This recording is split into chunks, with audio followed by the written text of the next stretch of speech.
Hey guys, time to get in on the action for the biggest moments in basketball with PrizePicks, America's #1 fantasy sports app. Just select 2 or more players, pick more or less on their projections, place your entry, and win up to 100 times your money. Right now, PrizePicks will match your first deposit of up to $100. Just download the PrizePicks app and use the code GET100. That's code GET100 on PrizePicks for a first deposit match of up to $100. PrizePicks, pick more, pick less. It's that easy.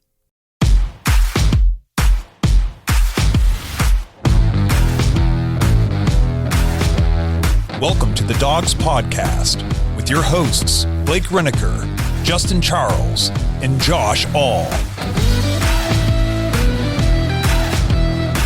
What's up, Browns fans? Welcome back to another episode of the Dogs Podcast presented by Omaha Steaks. Josh All alone with you on a Wednesday, and it just so happens to be May 1st, and since I was not able to do an episode yesterday on April 30th, I will hit you with this just one time, and then we will leave it be. It's gonna be May.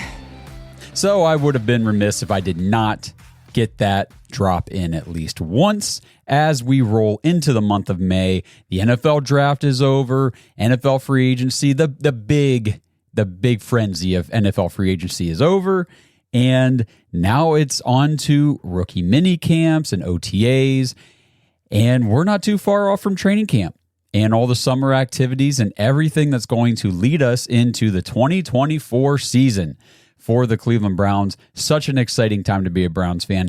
If you guys missed the last episode, I broke down each of the Browns' 6 draft picks from the draft last weekend and talked about the upside, the potential for each one of them, kind of the low end, the high end expectations, and just everything you need to know about each of those players.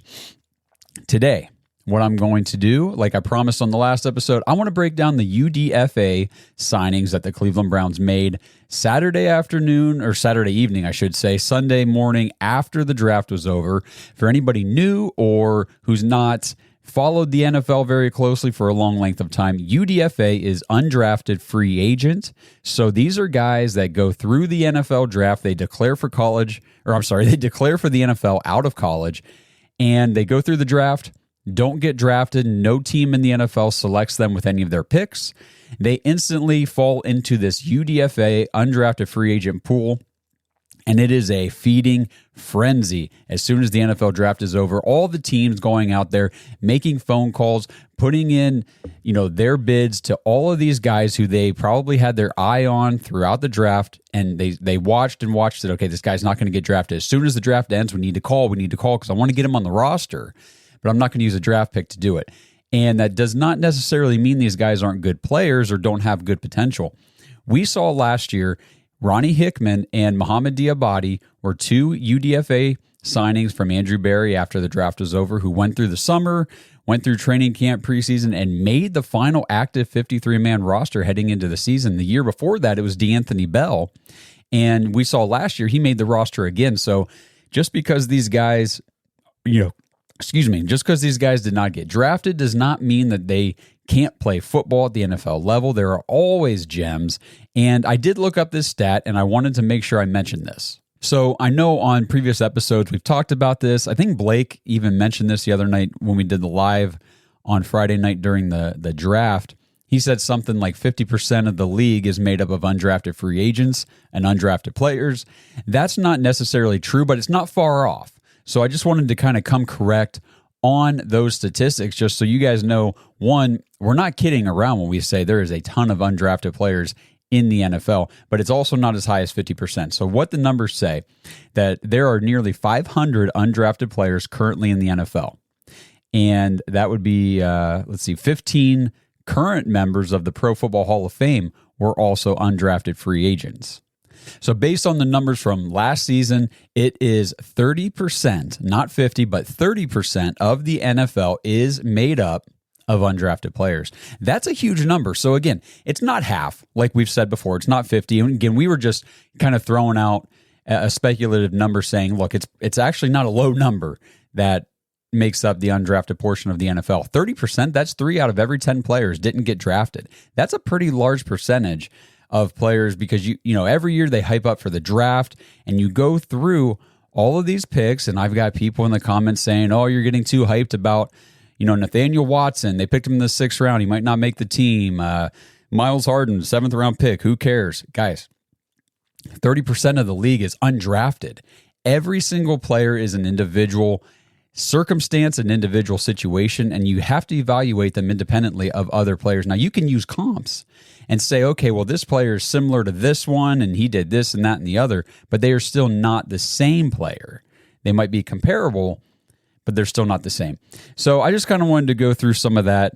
We've had some talk online. One guy that we did draft that I want to talk about and kind of revisit something that I had in my notes that I totally skipped over, forgot to talk about, and that is Jamari Thrash. So before I dive into what I missed on Jamari Thrash, the wide receiver the Browns took in the 5th round, I want to remind you guys, like this video, subscribe to the channel on YouTube, and please tap the notification bell so you don't miss any new episodes. And if you're listening on Apple Podcasts specifically, if you're listening on Spotify, please tap 5-star rating. That helps us a ton. Apple Podcasts, though, you guys, please scroll down to the bottom and leave us a 5-star written review. And it doesn't have to be a long write up, just a quick sentence or two. It could just even be great Browns content. Boom, 3 words, and that's a 5-star written review that helps us get our Browns show in front of more Browns fans like you guys. And one last thing, if you guys like this shirt I'm wearing, if you're watching on YouTube, check it out. It's kind of like a Cleveland Browns with the white face mask on the helmet, sort of like a Punisher look. It says, Cleveland Browns fans, no. And that's a new shirt design that we have on our merch store at thedogspodcast.com/shop. Go head over there, check out the merch, see what else we got on there. There are still some Joe Flacco shirts. If you guys are still big Joe Flacco fans, go get your Flack Around and Find Out shirts from last season. And this is the new shirt for 2024. And pretty excited about this design. One of the best ones we've got on there, if I do say so myself. Anyway, so now we'll dive into Jamari Thrash, and I just want to talk about one thing, like I said, that I forgot to mention on the last episode. And I'll just quickly, I already posted this on social media, so if you're following, you might have already seen this. I'm just going to kind of read through the notes that I made and already posted, but Jamari Thrash actually dealt with a broken hand during this past season at Louisville. So he suffered the broken hand. I believe it required screws to fix. Underwent surgery, all that stuff. That was in November, and he missed I believe it was the Week 10 game against Virginia Tech. So it was after the midpoint in the season, more toward the end of the season. And that was the only game Jamari Thrash missed with a broken hand. Kind of unbelievable. He returned the following week, and he played the rest of the season. He was quoted saying, just knowing what we had to do, seeing where we were at in the standings, I knew that going to the ACC championship game was something that was big for us. Browns director of player personnel, Dan Sagany, said this regarding Thrash playing through his broken hand injury. I think it proves the makeup of who the kid is. So tough, competitive, and smart. And then I went and looked at the stats because we talked about in the last episode, Jamari Thrash has a high drop percentage, a drops issue. Well, how much of that drop issue was actually or could be attributed to that hand injury? Well, I went back and looked. Before the broken hand, Jamari Thrash had suffered 5 drops through 8 games. After the injury, 3 drops through 4 games. So if you do the math there, it's really hard to say that the injury strongly impacted his overall drops numbers. I mean, he already had 5 of the 8 before the injury. So to me, it appears that the drops issue is something that Jamari Thrash dealt with in college, and it's not broken hand related. And again, I talked about watching the tape, watching the film on Thrash, and it seemed to me like drops were more of a concentration focus issue. I don't think it's a hands issue. I don't think he's got bad hands. There are different circumstances that cause drops. And those are 2 of the big things right there, just focus lapses, or do you have just bad hands? Your skills with your hands just aren't good. Your eye-hand coordination, all that stuff. To me, his eye-hand looks good. I think it looks pretty good. To me, the drops and the near drops, I talked about the one touchdown that he damn near dropped wide open in the corner. Focus. It looks like a lack of focus, maybe a concentration. Maybe he's checking before he should be to see, okay, is there a defender in front of me? Do I need to make a move? He's checking, he's looking down. I think the fumble or the double catch in the end zone was checking to make sure his feet were in bounds before he had secured the catch. Things like that that good coaching and good veteran leadership around you in the wide receiver room can help correct. I think this guy's got great football IQ. I think he's a good route runner. I think he has skills that, for me, actually give him that upside to be the reliable wide receiver 3 that we've been looking for in Cleveland, that we wanted David Bell to be, that we were hoping Cedric Tillman could come out to be in his rookie year, and he still could be. He can still develop into a nice receiver for the Browns. But I do have some high hopes for Jamari Thrash. And again, this is not saying he's number 1 wide receiver in the future or anything like that. I'm talking about a reliable guy that can get open, that can, he's good in the scramble drill. He knows what his QB wants him to do, where he's supposed to be on every play. And then if the play breaks down, where he needs to be for his quarterback. So I like the stuff that Jamari Thrash is bringing to the table. Again, just got to work on the drops. I just wanted to address it because I had people in the comments saying, well, you didn't mention the broken hand. I knew about the broken hand, completely slipped my mind, forgot all about it, and didn't want to just say, oh, well, the broken hand led to the drops without looking at it. And by the numbers, it doesn't seem like that was the case. Now, the broken hand definitely impacted his production, 87.8 yards per game and 7 touchdowns on the season before the broken hand. That number dropped clear down to 36.5 yards per game, and he didn't catch another touchdown after the injury. So, yes, overall production was definitely impacted by that hand injury. All right, 2 other notes real quick. I just want to mention, and I'm not going to go into detail on these because we will be doing a live show tomorrow night on YouTube, in studio. Blake, Justin will all be there talking about their takeaways from the draft, all the entire draft class. You guys already got my view on it, but we'll get theirs. We'll talk about some more news. I just want to mention this today so you're aware. But again, we will dive into it more deeply tomorrow night. The Browns have signed veteran center Brian Allen, played with the Los Angeles Rams. He was a starter for them for a while. I don't believe he was last year, though, but he was the starter on the offensive line for the Rams when they won their Super Bowl a few years ago. So the Browns bring in some more veteran depth on the O-line. And again, with the O-line, the Browns have signed offensive tackle Roy. I'm going to try this. Mbeteka. I'm hoping I'm saying that right. Roy Mbeteka from Nigeria. He's part of the International Player or Pathway to Players program. I'll make sure Justin has all that information. I'll make sure I get that right. But anyway, he's been on the practice squad for the Bears. I'm trying to remember who the other team was. Oh, the Giants. It was the Giants and then the Bears, and now he's getting signed with the Browns. And there's all kinds of cool stuff the Browns get to do with their roster, with the practice squad, with, they get like an additional spot, and there's some exemption stuff.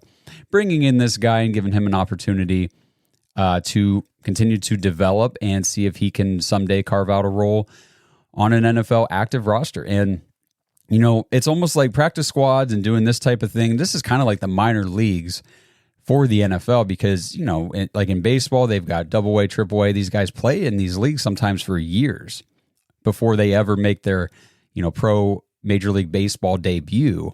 So it's cool just to see the Browns continue to explore every option, bring in these guys, and none of the players that we're talking about today with these UDFAs are a lock to make the roster in any way. There's a lot of potential practice squad candidates on here, which gives them a good opportunity to stay with the organization, continue to develop, and maybe crack the roster at some point in the future. We'll see how that goes, but we're going to dive in here, and we're going to spend most of this episode talking about the first 2 names on this list. There's a couple guys after that I'll go into a little more detail on, but the first 2 guys are the big ones. And if you've been watching this show, if you've been watching me, you're going to be very familiar with the first 2 names the Browns signed in free agency after the draft. Kenny Mack and myself have done several segments on these 2 guys, BYU running back Aiden Robbins and Miami offensive guard Javen Cohen. But now these guys aren't just prospects like we've been previewing for the Browns as potential targets. They are officially Cleveland Browns. And I will dive deep into these 2 players. They're the 2 players that we've been very high on since, late February, early March. But like I mentioned, they're not the only 2 that could make roster decisions difficult for the Browns in September. And we'll talk about the rest of these UDFA signings along the way. Just one last mention here, Andrew Berry, the Browns front office. In my opinion, this is another fantastic UDFA class. We'll talk about it. Last year, I already mentioned Ronnie Hickman, Muhammad Diabate. They brought in Lonnie Phelps, linebacker, edge, and he was on the practice squad. He's still on the roster, so that's 3 UDFA signings from last offseason who are still on the roster here a year later. So, again, 30% of the league is undrafted. 500 total players right now make up the undrafted portion of the NFL players in the league. So it's a big number. And I believe this class for the Browns has some gems. So let's dive into it. And this list is going to have a couple names I think we'll be seeing stick around Berea for quite some time. This episode is brought to you by Omaha Steaks. Browns fans, Mother's Day is coming up, and if you are having a cookout or a get-together with friends and family and whatever, you want to make sure you have the best food available, and that's Omaha Steaks. Head to omahasteaks.com/dogs right now. They're doing their spring sale, 50% off site-wide. Plus, you know it, you get $30 off your order when you use promo code DAWGS, DAWGS, when you check out.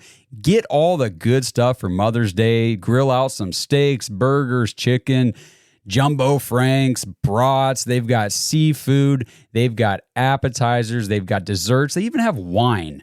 Everything you need for a great Mother's Day cookout or just any cookout this spring.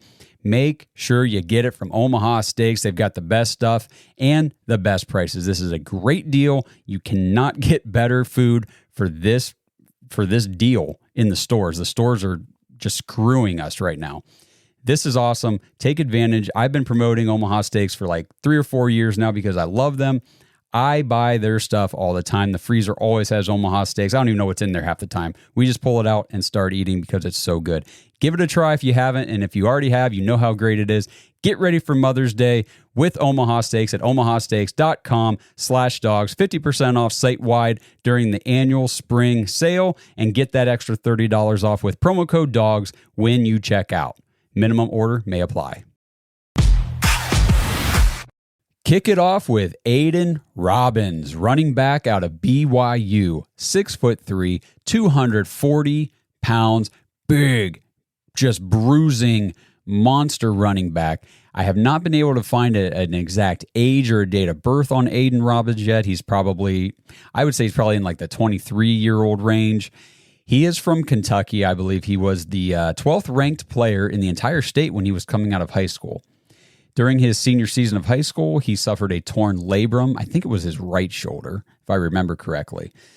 And he actually started his college career playing at Louisville. And he transferred to UNLV in 2022, transferred again to BYU in 2023. Now, Aiden Robbins has 4.62 speed. This dude is not a burner, but he is a big physical power back. In 2022 at Louisville, Aiden Robbins played 11 games with 209 carries, 1,009 yards, and 9 touchdowns with 23 receptions, 125 yards, and another score through the air. And that is impressive, okay, for a back of his size. And, we talked about him not being a burner, but he's got good game speed. And we'll talk about this a little bit later on, some of his scouting profile, north-south very quickly. So he has good vision, good instincts, and he knows where to be and how to get there. But again, 209 carries, 1,009 yards, 9 touchdowns. But the 23 receptions for 125 yards, that's pretty good for a college running back in the receiving department, especially with his physical profile, the big body bruising back. You don't always see these types of running backs be able to handle the receiving work. But Aiden Robbins has demonstrated that he can do just that. So last year, he dealt with a wrist injury that actually required surgery. Oh, I'm sorry. Let me back up. 2023 at BYU. Let's talk about the stats. Because I just told you what he did the year before. Over 1,000 yards. What was it? 1,120, 30-some total yards. I'm sorry. The stats are getting away from me here. I'm not doing quick math very well. 2023 BYU only played 8 games. He was part of a running back rotation, only had 101 carries, 100 fewer than the year before, 485 yards, less than 50% of what he had the year before, and he only scored 1 touchdown this past season at BYU. Why? Why did the production drop off so drastically for a guy who had such an impressive campaign in 2022, transferred to a school to continue to build upon that resume to make his push for the NFL, and then had a very disappointing year statistically? Well, he dealt with, like I already mentioned, a wrist injury that required surgery in the offseason heading into 23, and then he actually had a rib injury right before the season started, and that really limited him for like the first, I'd say, third of the season. And overall, 2023 never really saw him get to full speed. He did have one huge game against Oklahoma near the end of the season when maybe some of those injuries weren't nagging him quite as much. He had 22 carries, 182 yards. BYU nearly upset the Sooners in that one. So that was a pretty impressive to see him come out and do that. The dude was a team co-captain at BYU. He had already graduated with his business marketing degree from Louisville. So, you know, he was just playing football. He was taking advantage of the added eligibility from COVID. And Aiden Robbins just seems like a smart, high IQ, young man, good leader, and there's no denying this dude has some pretty incredible athleticism. Now, like I mentioned, scouts say his north-south speed is faster than what his 40 time would suggest. When they say that Aiden Robbins is physical, they mean it. He seeks to deliver impact on his defenders. He has a good stiff arm, and he never shies away from running through tacklers, keeps his legs churning through the contact. And I want you guys to make no mistake here about what I'm saying. This is not just a guy the Browns added as a camp body. They fully expect, in my opinion, Aiden Robbins to come in and compete for a roster spot. Worst case scenario, he's going to be a practice squad guy for 2024, but do not be surprised if he makes the roster in September. I know we signed Deontay Foreman. I know we signed Nyheim Hines to go along with Jerome Ford and Pierre Strong. Again, and this is all assuming that, like we've been talking, Nick Chubb is going to open the season on the PUP, physically unable to perform list.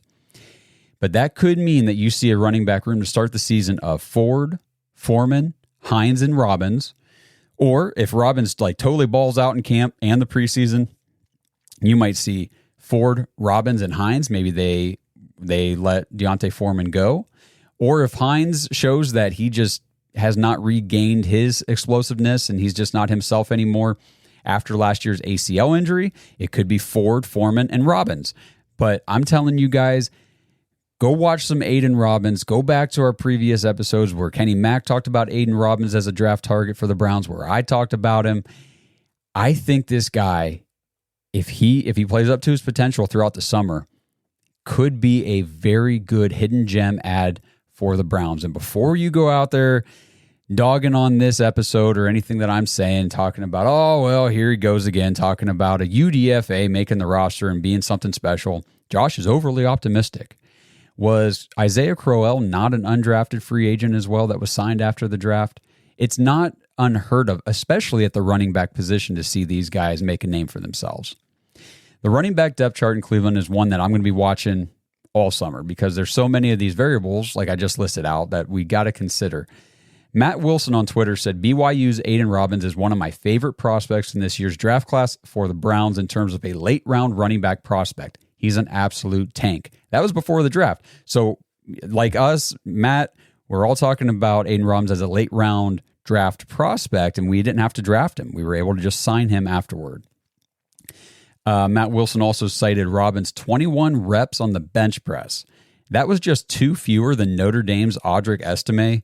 And if you guys haven't seen Audric Estime or you're not familiar with him, just Google, look at a picture of Audric Estime from Notre Dame. That is a gargantuan human being. And Aiden Robbins only repped 2 reps on the bench, fewer than Estime did. So OBR had this to say in their evaluation of Aiden Robbins. He has one of the most intimidating builds at the running back position, uses his immense physique as a downhill runner, easily defeating arm tackles. He understands his talents and shortcomings as a runner and does not attempt to be what he is not. He is quick enough to run through an opening, wreaking havoc on defensive backs who stand in his way. His vision is excellent, and he will always keep his legs going. He's a complete pass catcher who can improve even more in mismatches. His play strength and build make him an effective pass blocker. His decision to declare for the NFL draft surprised many.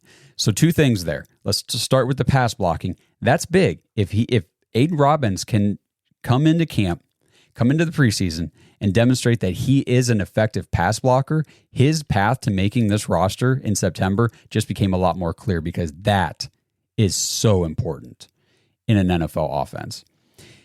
Number two is his decision to declare for the draft surprised many. So honestly, and I'm looking at this based on the stats and his transferring all this stuff, if this guy stays in college one more season, he did have 1 year remaining of eligibility. And if he stays healthy, he probably puts up somewhere between 1,100 and 1,400 yards, 5 to 10 touchdowns. And Aiden Robbins would have solidified himself most likely as a running back to be taken anywhere between the 3rd and the 6th rounds. Maybe, who knows what the draft class looks like next year, but somewhere like that in 2025.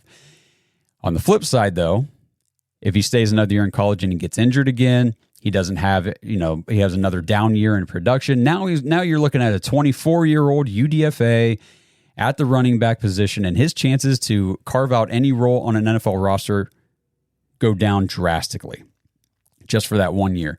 So Aiden Robbins took a gamble, declared for the draft, came out, didn't get drafted, but he did get signed immediately afterward by the Browns.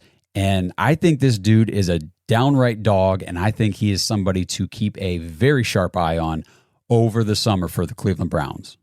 Hey guys, time to get in on the action for the biggest moments in basketball with PrizePicks, America's #1 fantasy sports app. Just select 2 or more players, pick more or less on their projections, place your entry, and win up to 100 times your money. Right now, PrizePicks will match your first deposit of up to $100. Just download the PrizePicks app and use the code GET100. That's code GET100 on PrizePicks for a first deposit match of up to $100. PrizePicks, pick more, pick less. It's that easy. Big time UDFA signing number 2. My favorite mid to late round prospect for the Browns through the entire pre-draft process was offensive guard Javen Cohen from Miami. 6'4", 324 pounds. He's still 21, will not turn 22 until August. So this is a young guy. He's from Phoenix City, Alabama, originally went to Alabama in 2020. He did not play much there as a freshman, but he did start 14 games for Alabama as a sophomore the following year in 2022, he started 11 games and was named second team All-SEC, playing all 549 snaps at left guard, and he allowed only 5 quarterback hurries and 0 sacks as a sophomore at Alabama. Pretty damn good. He entered the transfer portal then in 2023, went to Miami where he earned honorable mention All-ACC. In 2023, Cohen played 771 snaps, and he only allowed 12 quarterback hurries and his first career sack here in 23. That was the only sack he allowed in his 4 seasons as a starter in college. Cohen got invited to the Senior Bowl, which is where I first got introduced to him via Barry Shuck from Dogs by Nature. Barry came away super impressed with Cohen's performance, and I watched clips of him from the Senior Bowl just manhandling Braden Fisk, who ended up being a second-round pick at the defensive tackle position. Draft Buzz scouting summary says Javen Cohen projects as a viable day 2 pick, and he didn't go on day 2 or day 3, but a viable day 2 pick with significant starting potential at the guard position in the NFL. His tape showcases a lineman who can anchor effectively in pass pro and exploit his lateral agility to mirror rushers, making him a plug-and-play option in zone-heavy schemes. While Cohen exhibits a robust initial punch and good grip strength at the point of attack, his play strength against bull rushers and technique in sustaining blocks will be areas of focus at the professional level. Cohen's ability to pull and hit moving targets lends credence to his fit in a scheme that leverages his mobility and space blocking. His proficiency at climbing to the second level and sealing linebackers can significantly impact a run game. However, his inconsistencies, particularly playing with high pad level and occasional stiffness in his lower half, pose challenges against the NFL's quicker interior defenders. These technical flaws, if unaddressed, could expose him in pass protection where the speed and complexity of NFL defenses will test his limits. But overall, Cohen's transition to the NFL hinges on refining his footwork and improving his functional strength. Expect him to be a fringe player who, while does have some starting potential, will most likely be a backup at the next level. Okay, so the Browns came away from the draft with Zach Zenner from Michigan who started all 4 years of college at right guard. He only allowed 3 sacks in his entire career. And then they signed UDFA Javen Cohen, who played all 4 seasons of college at left guard, who only allowed 1 sack in his career. And both of these guys played at major college programs. So obviously, it's wishful thinking, of course, to project that the Browns just found their 2 starting future offensive guards in this draft class. Now, Zach Zinner clearly projects as a starting caliber guard. That's the expectation. Not this year, but in like 2025, I do expect Zach Zinner to probably be the starting right guard for the Browns. But I'm holding out hope that Javen Cohen will make this roster and he will develop over the next season or two. He could definitely come in and show that he can be a depth piece, a good, solid depth player at the interior offensive line with that eventual upside to eventually see starting snaps. It is in the range of outcomes for Javen Cohen, which is why I was so excited about him as a prospect to begin with. Now, make no mistake, I'm not claiming that Javen Cohen is that guy for the Browns in the future, but you guys know I did so many shows and segments talking about him as a draft steal for the Browns in the mid rounds. So to get him like at the UDFA status does not change what I saw from him, what I read about him. It doesn't change any of the reasons why I liked him as a prospect for the Browns.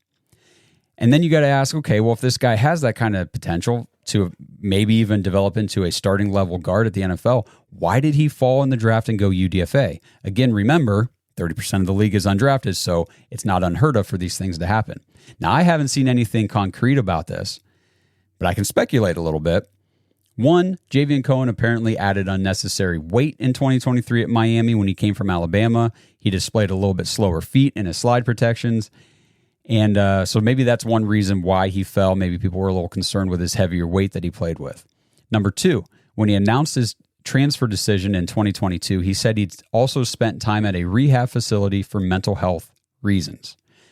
Now, I don't have any further information on that situation, but it must have been, serious for him to check into a rehab facility for those reasons. It could have been, and again, this is all speculation. This is no reporting, but I mean, it could have been depression, suicidal thoughts. It could have been substance abuse. We don't know for sure why he checked himself into a rehab facility for mental health reasons, but it is something that I'm going to take a moment here to address. These professional athletes, first of all, these college athletes going through the programs and then into the NFL, these athletes, whether it's football, baseball, basketball, what have you, these guys are humans. Yes, they are the best humans at playing their sport in the entire world. But it doesn't make them immune from having human emotions and human problems. Now, we are supposed to, at some point, waiting to hear back from his agent on scheduling, but we're supposed to have Corey Coleman come on the show sometime in the near future to discuss this exact topic and how mental health issues can derail athletic talent and potential faster than anything. So it is good to see that whatever Cohen was dealing with, he recognized it, sought help, he was able to overcome, and still have a great season, honestly, at Miami. Now, maybe those problems, led to him being more overweight. Maybe they led to him having some poor interviews or, testing when he met with the NFL teams that he met with. But the Browns did meet with Javen Cohen several times throughout the pre-draft process, and they clearly liked him enough to make him a priority UDFA immediately after the draft. He was a name that I was watching down the draft board. I'd be flipping from the draft results to the, PFF's big board of best available, and there was Javen Cohen just dropping through every round. And every round the Browns got to, at every pick, I thought, well, Javen Cohen's got to be in consideration here because I know how much they appear to like him. I know how much I like him based on the research I've done. And he just continued to not get picked. But the Browns did make him an immediate priority after the draft was over. And whether it works out or not, the range of outcomes, admittedly, is very wide. He could flame out over the summer and not even make it through the preseason, not make it to the practice squad, what have you. He could end up being a practice squad guy. He could end up balling out all summer long, dropping the weight, adding some strength, working on everything, and the Browns say we have to put him on the roster as, one of our third string offensive guards. The range is wide. We will see what happens. But I'm very excited for the Browns to have two great prospects with potential, one at right guard and one at left guard, considering the age and contract statuses of Joel Bitonio and Wyatt Teller. So this is, again, another UDFA prospect along with Aiden Robbins that I am very excited to see sign with the Browns. I was pumped when the news came through, and I'm very excited to see how it all comes together and develops over the summer. This episode is brought to you by Boden Sports. Browns fans, Boden Sports is your one-stop shop for all your athletic gear. Boden started out perfecting and manufacturing the best balls in the business. Yeah, if that sounded dirty, that's more about your mind than my words. But hey, it's true. Baseballs, softballs, footballs, basketballs, volleyballs, soccer balls, you name it, and Boden has engineered the highest standard sports balls available. And now they offer more than just sports balls. If you got kids playing baseball or softball, Boden has batting gloves and bats to go along with both game balls and training balls. If you're into basketball, Boden makes basketball specifically for indoor or outdoor use. Heck, Boden even has all the equipment you need for pickleball, which is one sport that I hear everyone is playing and yet I still never have. And I need to fix that soon. But don't miss the backyard games section of Boden's website where you can order everything you need for this upcoming outdoor season. Pool balls, backyard volleyball nets, croquet, bocce, horseshoes, cornhole, and more. Right now, you can get 10% off your entire order at Boden Sports, BADEN sports.com/dogs, DAWGS, and use promo code DOGS when you check out. That's 10% off all the top quality sporting gear you need this season. BodenSports.com/dogs. All right, like I said, those were the two big ones I really wanted to spend a lot of time on.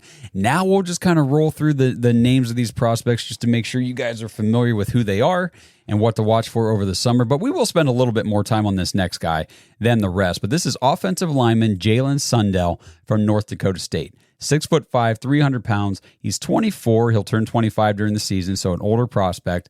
He was projected by many as a 5th or 6th round pick. He played most of his career at center, but he moved to left tackle in 2023. He played 406 pass block snaps, and he allowed just 9 quarterback pressures and only 1 sack in the entire season. I believe he only allowed 2 sacks his entire collegiate career, if I looked at that correctly. Now, obviously, the big question mark surrounding Sundell, one is level of competition playing in the FCS and his size. 6'5", that's nice, but 300 pounds means he'll need to add some weight if he wants to play tackle at the NFL level.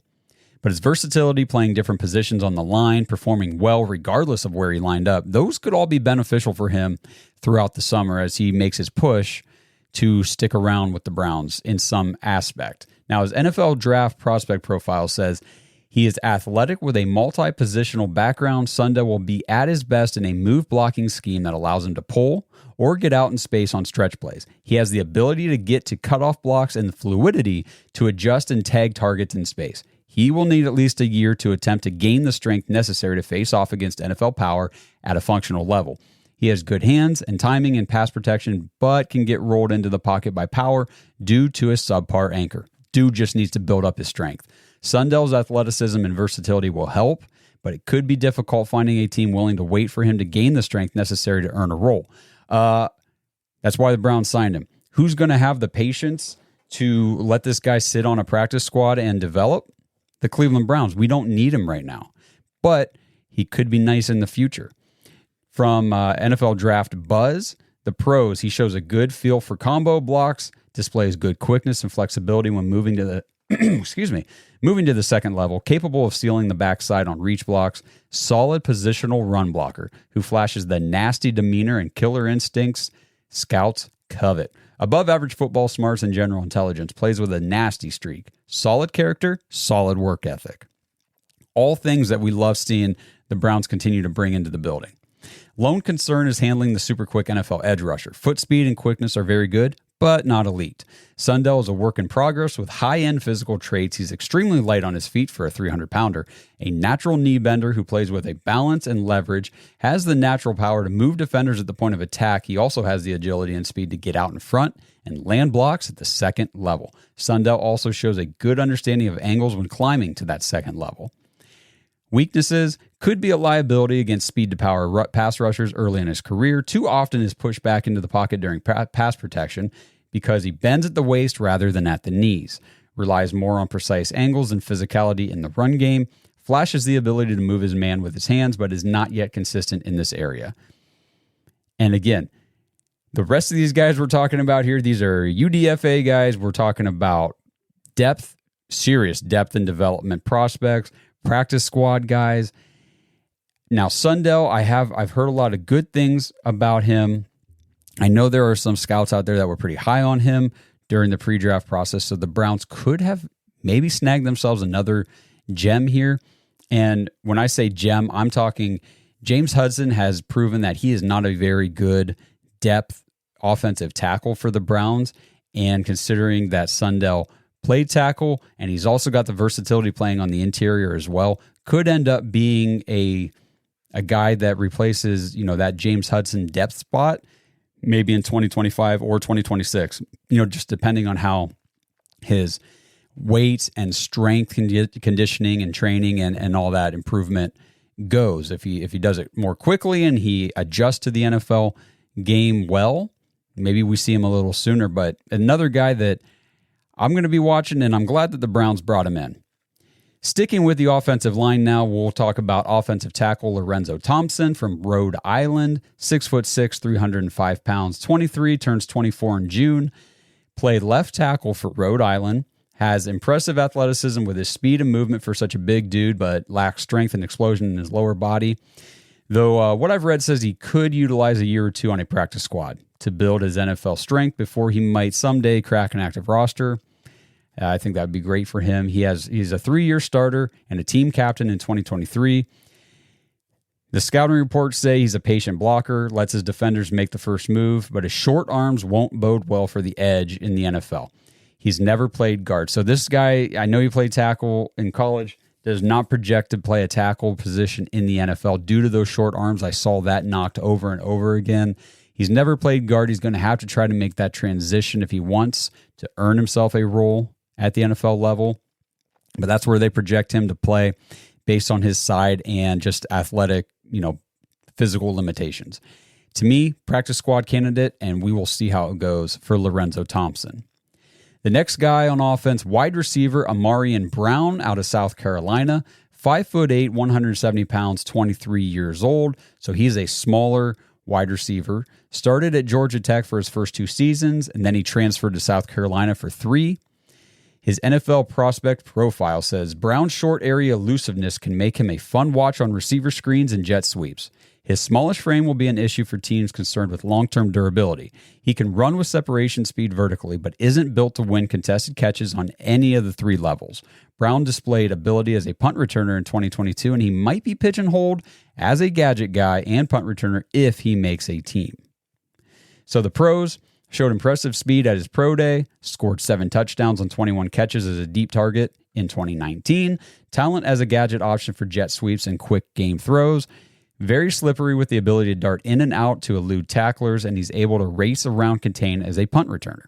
Weaknesses: he never improved on his freshman production in 2019, smallish frame, makes durability a concern, not a winner on contested catches, below average route runner with small catch radius. His college stats: nothing impressive. Receptions by year: 21, 11, 11, 23, 26. So 26 was his career high in a season. Yards by year: he had 396 yards as a freshman and never touched that again. It was 183, 104, 188, and 265. He had 7 touchdowns his freshman year. He only had 2 the following 4 seasons combined. So this is another guy, practice squad candidate. We'll see what he can do in camp and stuff this summer, but expectations are not high or anything for Amarian Brown. Tight end Trayton Welch out of Wyoming is the next guy we're going to talk about. 6'3", 240 pounds. I do not have an age on him yet. I'm still looking for that. So real quick, the Browns did not draft a tight end in the NFL draft. If you followed my assessment of the position these last couple months at tight end, I know Kenny Mack was real big on tight end, trying to get a tight end in early. The Browns have only, under Andrew Berry and this front office, have only drafted 1 tight end in 5 drafts now. So the odds of us drafting a tight end, especially one early, did not seem very high to me. It was Brock Bowers at the top, obviously, and then after that, for me, it was Ben Sennett at tight end too. I love Ben Sennett. I think he's going to be a great player. And after that, the high-end potential for grabbing a guy who can come in, contribute early enough in his rookie season, it dropped off immediately for me. Maybe a guy like Jatavian Sanders out of Texas, who the Browns interviewed. You guys know I liked Eric All out of Iowa, but he had the injury concerns. So at this point, as the draft is going further and further and further, I'm like, we're not taking a tight end. Jaheim Bell continued to fall, but he's not a traditional tight end, and I don't know if the Browns really felt like they had a role or a spot for him to really fit in, and we do need actual tight end depth, and Jaheim Bell just is not that guy. So at that point, rookie tight end it doesn't look like a rookie tight end would do nothing for the Browns if anything happens to David Njoku during the season. We don't see rookie tight ends step up and really do anything usually, especially if they're going to be drafted later. So it's better just to fill the depth with veterans and things like that. Now, Andrew Berry was asked about the tight end position after the draft, and here's what he had to say. The first game isn't until after Labor Day weekend, so we've got a long way to go. Zadarius Smith we traded for on a Friday night in the middle of May. Shelby Harris we signed in early August, and we traded for Pierre Strong and Dustin Hopkins at the end of camp. So there's still work to do in the roster, and that's not just limited to the tight end room. That's what the next couple months are for. So I fully expect the Browns to sign a couple veteran players at the tight end position or possibly swing a trade for a guy from another team. I can definitely see one of those situations happening, or maybe both. We'll see. But getting back to Trayton Welch, who at the moment fills in behind Jordan Akins and Giovanni Ricci as the only depth on the team, NFL Draft Prospect Profile says Trayton Welch is combination tight end who can do a little blocking and a little pass catching. Welch powers through routes with too much aggression and not enough finesse. He competes to win combat catches and shows an ability to go get the off-frame throw. He struggles to separate against tight man coverage and isn't big enough to sustain run blocks against edge defenders despite his toughness. Welch should get a shot to compete in a camp even if he goes undrafted, which he did. So this is a guy who had 308 yards in each of his last two seasons. He had 5 touchdowns in 2022, just 2 touchdowns in 2023, 9 total TDs in college overall. Looks like he played every single game for the last 3 years, so we'll see if he carves out a role on the practice squad or anything like that during camp this summer. Now, notable, Welch does have an 8.75 RAS. That's relative athletic score for you guys who don't know what RAS is. And that's now that scores out of 10. So 8.75 out of 10 is pretty high, especially for a guy who's going undrafted. So that's likely a large reason why the Browns made it a priority to get Trayton Welch onto the roster. He's from the smaller school, so what you want to do, the mindset there, invest in athletic skills, the more freakish athletes, because it's lower competition at these smaller schools, and it's really hard to put a valuation properly on the production level of these players. All right, we're going to kick it over to the defensive side of the ball for these remaining UDFA signings. Chris Edmonds, the safety/defensive back out of Arizona State, 6'2", 210 pounds. He's 22, will turn 23 in July. NFL Draft Prospect Profile. Edmonds' impressive measurables and speed are offset by disappointing aggression as a run defender and a lack of instincts in zone coverage. He looks the part, but too often allows the game to play him instead of attacking plays in front of him. He allows too much catch space on the back end and has too many missed tackles near the line and in the open field. While the traits could get him a camp look, the tape might foreshadow a short NFL stint. Now, the dude does have 11 career interceptions in college, though he didn't have any of those in 2023, but he did have 71 tackles last year for the Sun Devils.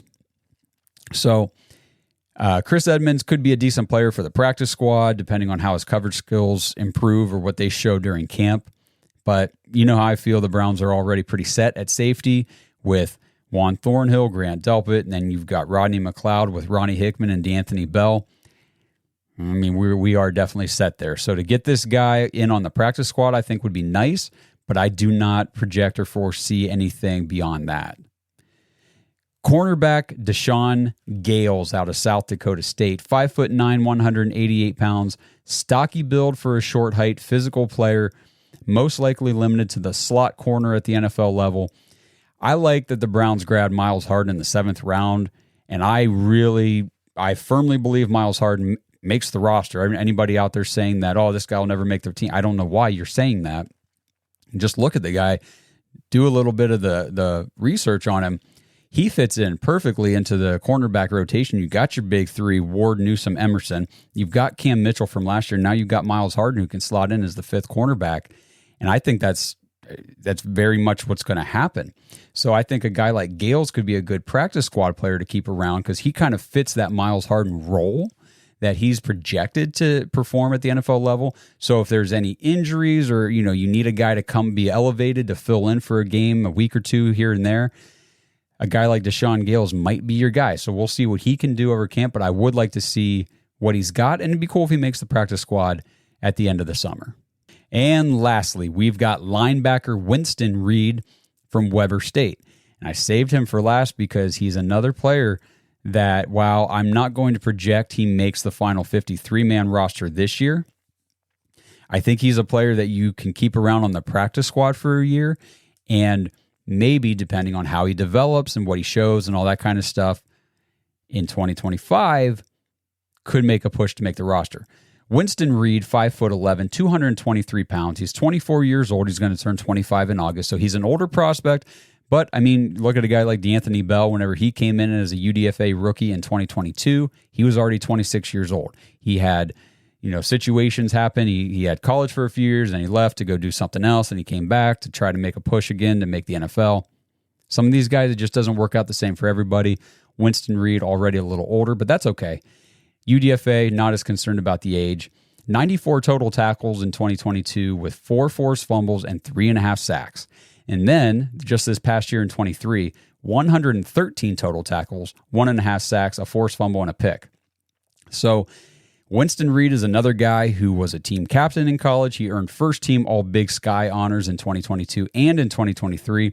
He played a lot of games in college. I think it was like 46 or something like that. So for me, with how the Browns manage the linebacker position, this is another UDFA signing that really intrigues me. And we saw Mohamed Diabate make the team last season. We don't know what Devin Bush is going to bring this year.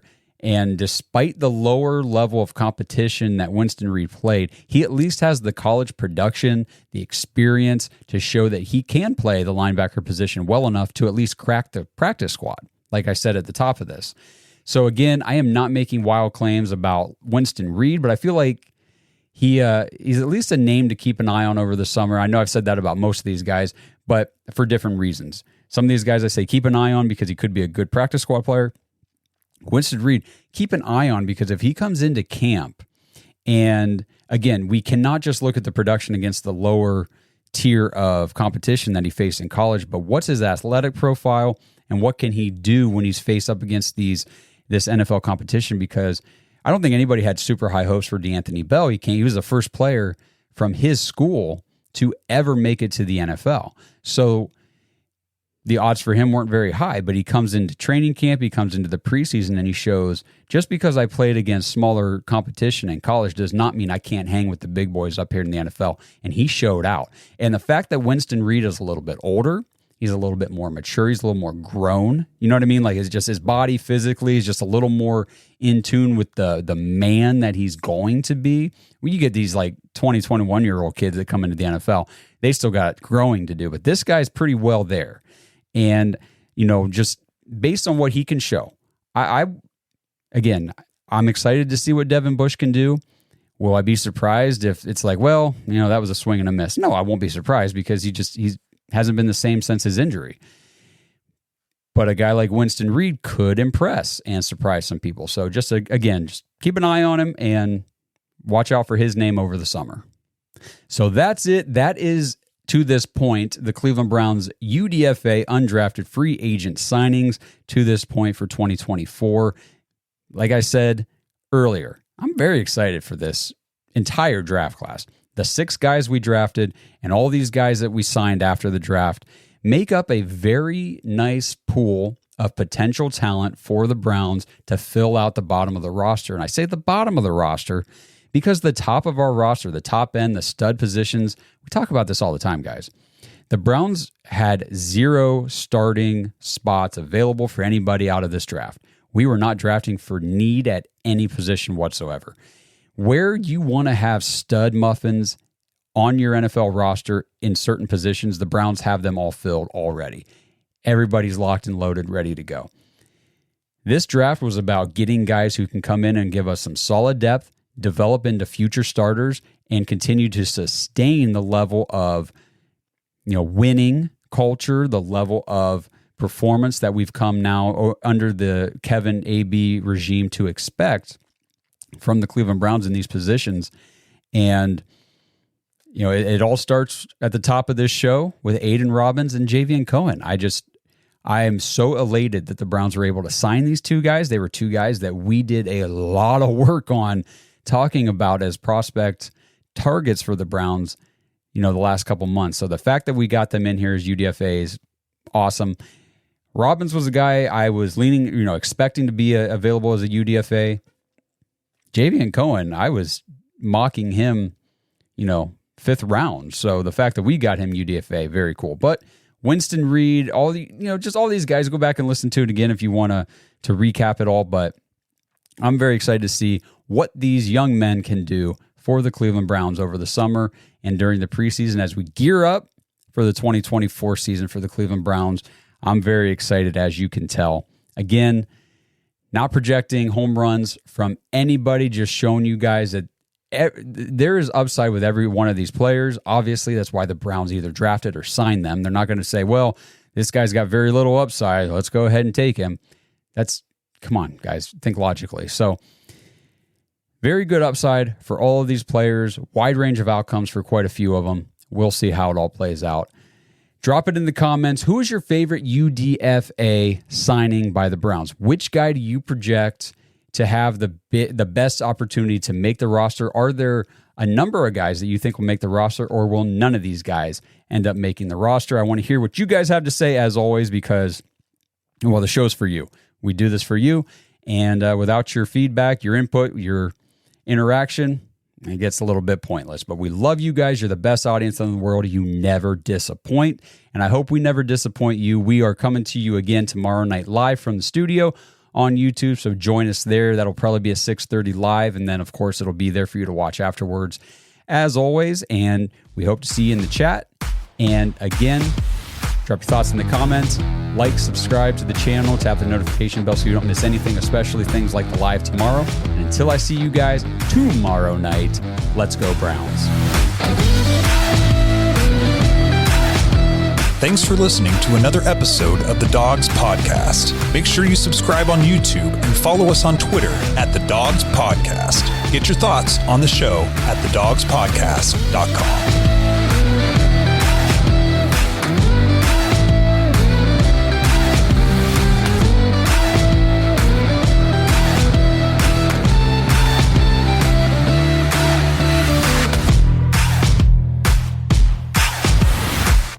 Hey guys, time to get in on the action for the biggest moments in basketball with PrizePicks, America's #1 fantasy sports app. Just select 2 or more players, pick more or less on their projections, place your entry, and win up to 100 times your money. Right now, PrizePicks will match your first deposit of up to $100. Just download the PrizePicks app and use the code GET100. That's code GET100 on PrizePicks for a first deposit match of up to $100. PrizePicks, pick more, pick less. It's that easy.